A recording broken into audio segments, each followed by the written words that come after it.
A couple of months ago, when I was making the video for my favorite games that play best at 2 players, I was looking through my game collection thinking about player counts. And one thing I realized was that a very large percentage of the games in my collection play best with 3 players. And so I thought I would make a video of my favorite best with 3 player games. Now, I think that 3 players is kind of an underrated player count. I mean, when you're talking about games that play with more than 2 players, it's so often an ideal number. Because if you play those games with 2 players, sometimes you'll run into a situation where the zero-sum nature of playing with only one opponent can make for some perhaps different approaches to gameplay and strategies and that sort of thing. Whereas by adding just one more player to the mix, you now have a couple of different people to think about, and that really changes your approach. For instance, you might not go all in on maybe attacking a single player, because that might leave you vulnerable to the other player, for instance, as one example. So you have that extra interaction, but at the same time with only 3 players, you're not necessarily adding a lot of downtime between player turns, and you're also possibly avoiding having a big change in the board state before your turn comes around. With a large player count, you might not be able to plan ahead very much because the other players that take their turns might have an impact on what's happening on the board, and so there might be a higher degree of chaos that you can't necessarily handle. So I really like 3 players as a player count, and it's one that has been kind of my most prominent player count over the years. Before my personal life kind of really fell apart on me, and there were still adults in my life who would play games with me, we most commonly played with myself, my now ex-wife, and one of our dear friends. We did frequently play with a 4th person as well, and occasionally a 5th person, and then very rarely more than that. But by and large, the most frequent player count for our little group was 3 players, and that just seemed to work really well for almost any game we wanted to play. But now that I've extolled the virtues of 3-player gaming, let me dive into the top 15 games that I feel are best with 3 players.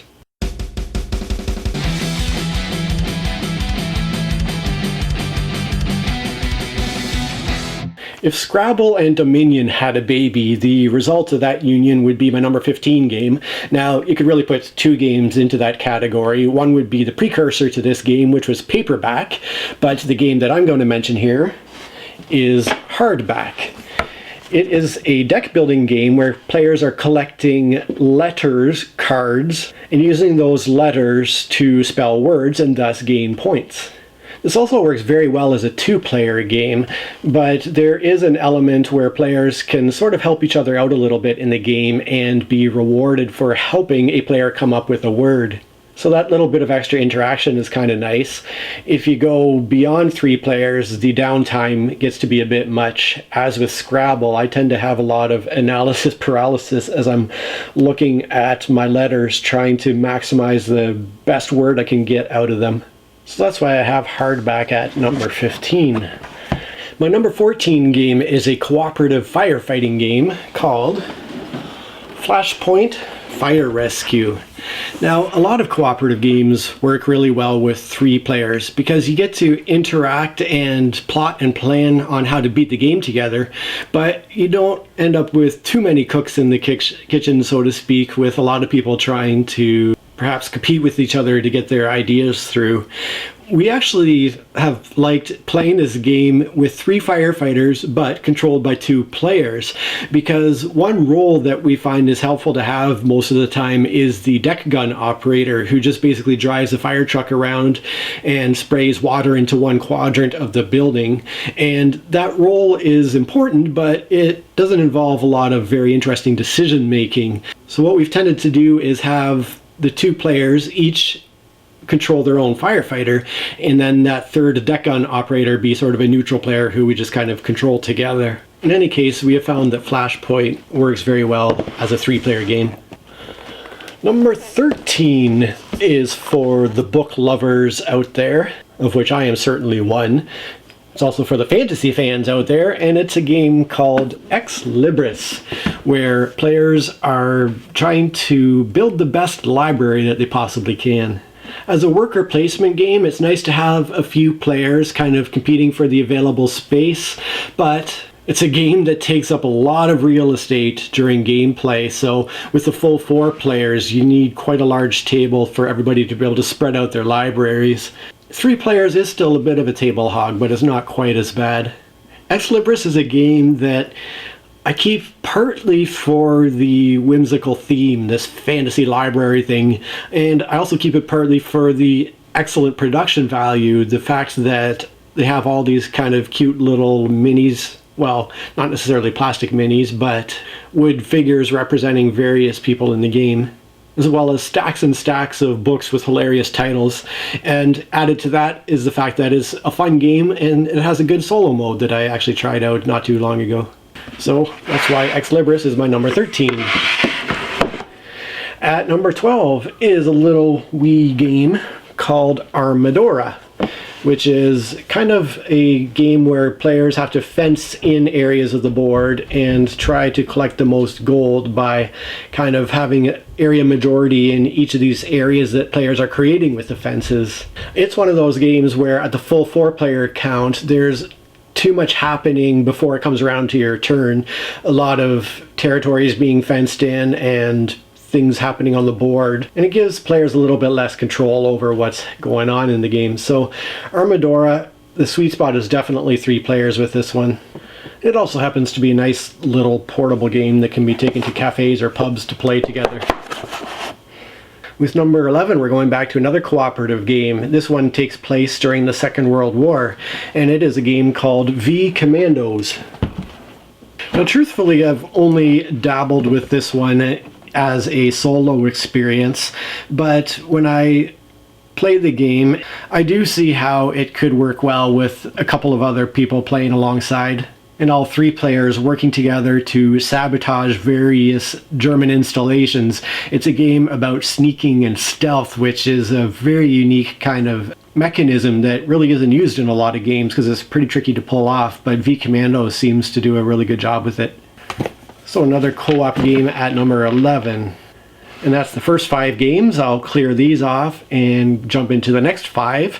But before I do so, I just want to take half a second here to thank all of you who have taken the time to subscribe to my channel.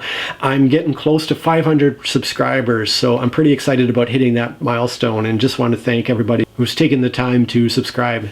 So thank you, and I'll be right back. Alright, I've got a clear space and ready for number 10, which is a little card-based game called the Builders Antiquity, where players are collecting workers and using the workers to build buildings, which will provide them with points.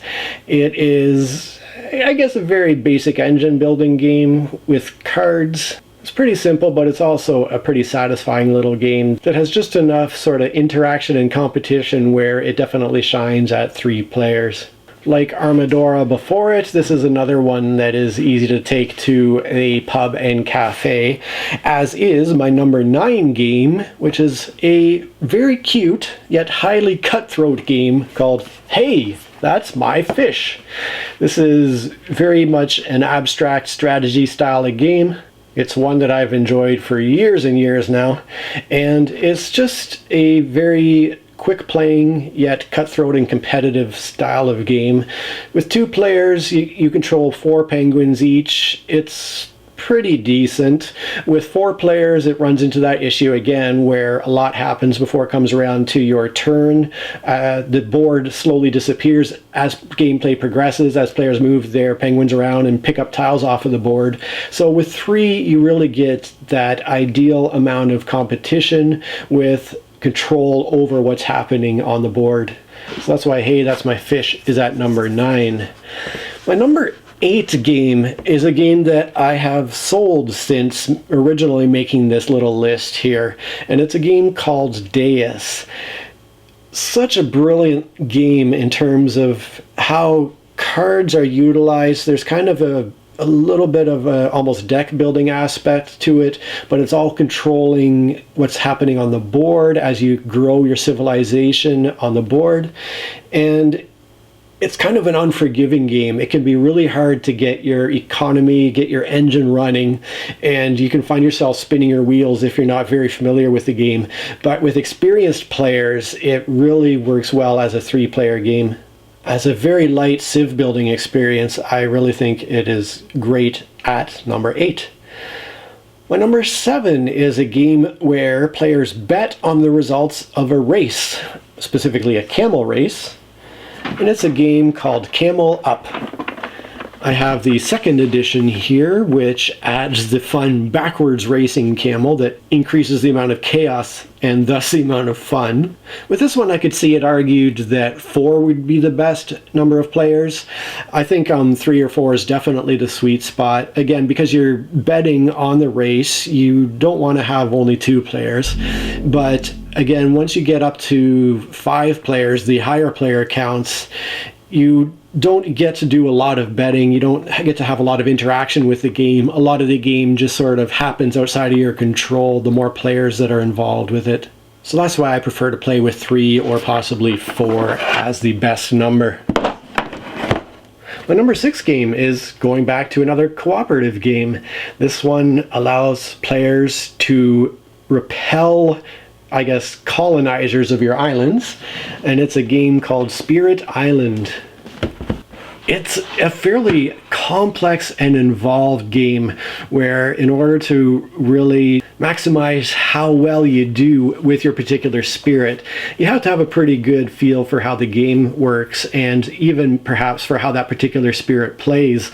It's really cool in that each individual spirit you can choose to play is quite asymmetrical, has its own strengths and weaknesses and abilities and so forth. And with Spirit Island, I could see it argued that 2 might be the best number for the game because of the complexity of the interactions that are happening between the player spirits and what's happening on the board. Once you get up to high player counts, there's just so much going on that you almost can ignore perhaps parts of the board as players kind of portion off areas of the map to take care of the invading colonizers. But with 3, you can still kind of pay attention to what other players are doing and work together to a decent effect. So Spirit Island is number 6 for me. And once again, that's my next 5, so I'll clear off the table and we'll go down to my top 5. I will take this opportunity to thank my Patreon supporter Joanna for your help and your support. I'd love to encourage other people to check out my Patreon and consider supporting me. Just with where my life has ended up, I could use a bit of support. That would be really appreciated. And so I want to thank Joanna here. Now let me clear this off and get back to you in a second.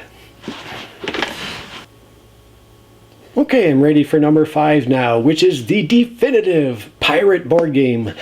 Although I did just yesterday pick up Forgotten Waters, so who knows if that'll dethrone this one. But for now, I'm going to say that Merchants and Marauders is the best pirate game out there and plays super well at 3 players.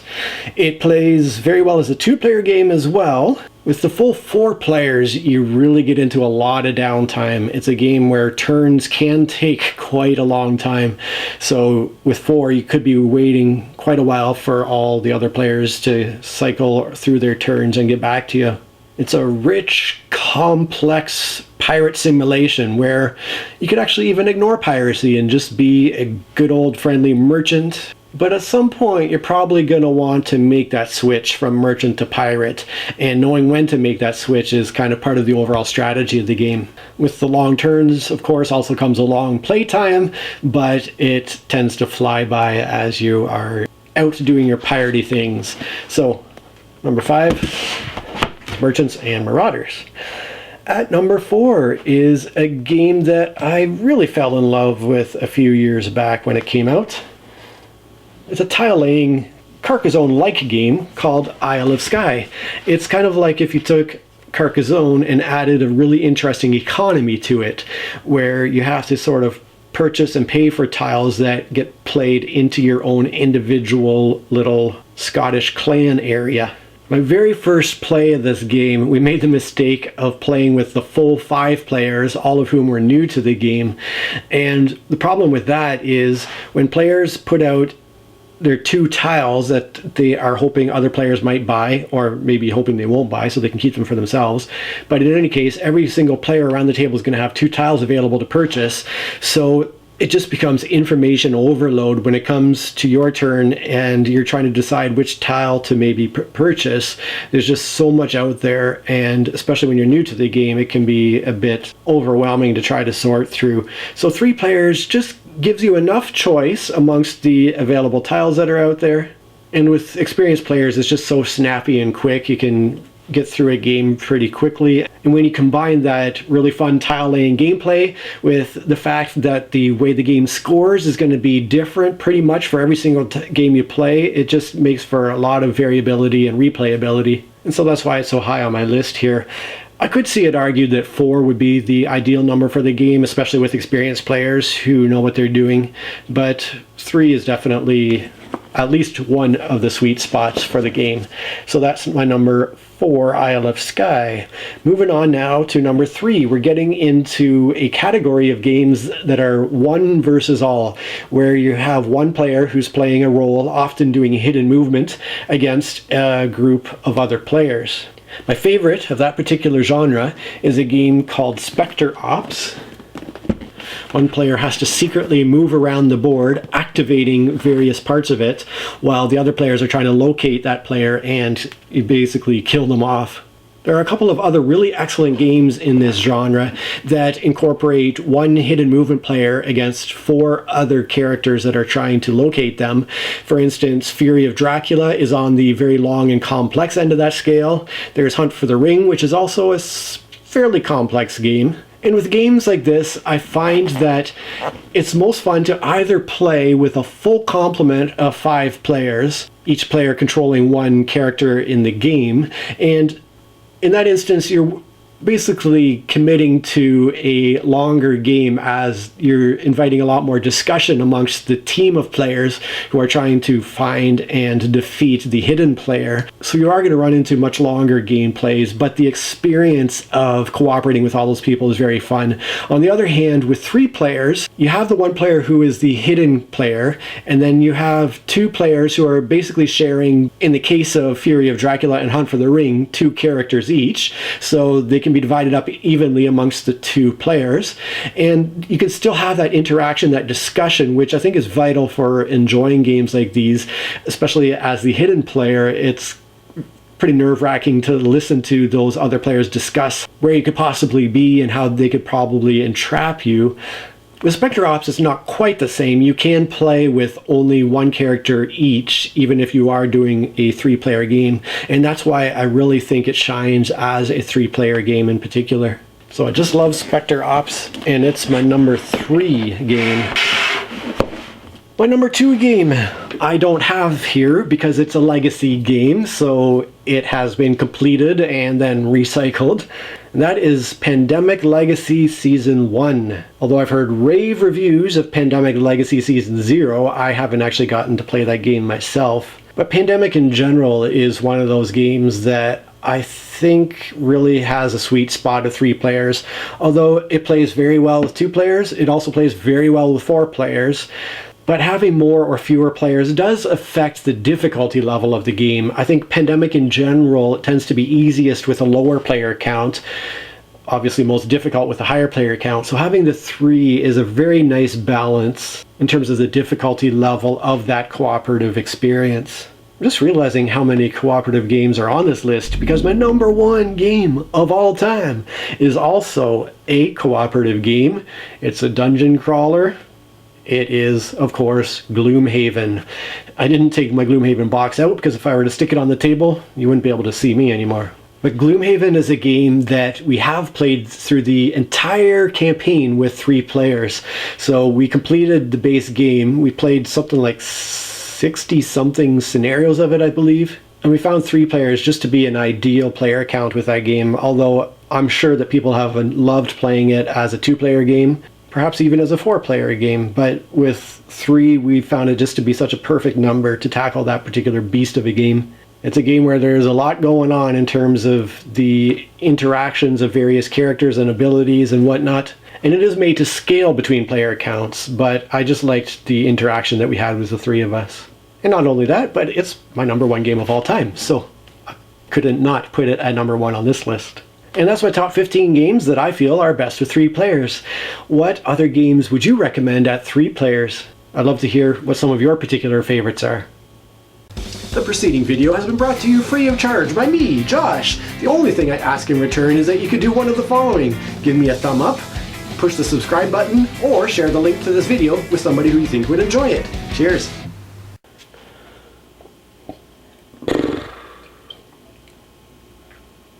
Oy vey. So what we had, who was taking the time to